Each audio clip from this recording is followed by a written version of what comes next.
مهرجان فيراري في حلبة كورنيش جدة. سيكون مهرجان فيراري انطلاقة للعد التنازلي لانطلاق جائزة السعودية الكبرى استيسي للفورمولا 1 في عام 2024، وسيحتفل المهرجان بكل ما يتعلق بفيراري العلامة التجارية الأكثر شهرة في عالم السيارات.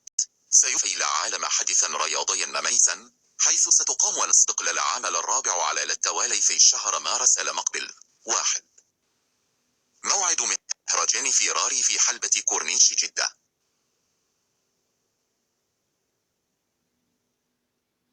إن موعد مهرجان فيراري سكون في 28 و 29 من شهر نوفمبر 2023 ميلادي، حيث ستفتح حلبة كورنيش جدة أبوابها للجمهور عند الساعة 5 مساء حتى منتصف الليل الساعة 12 صباحا، وسيتم تحديد للمشاركة السباق في سابقين لمحترفين وأصحاب السيارات الفيراري فقط، حيث سيتنافس المشاركون في سباقات مثيرة على حلبة كورنيش جدة المخصصة لفعاليات مهرجان الفورمولا 1.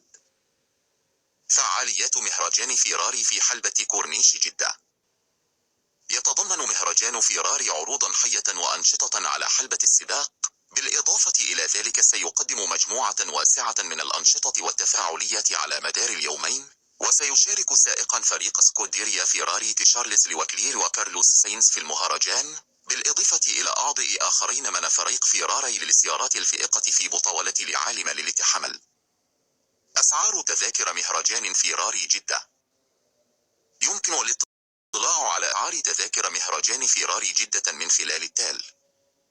أسعار التذاكر للبالغين 50 ريال.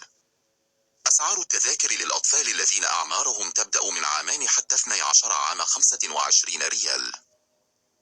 يسمح للأطفال الذين أعمارهم أقل من 2 الدخول مجانا.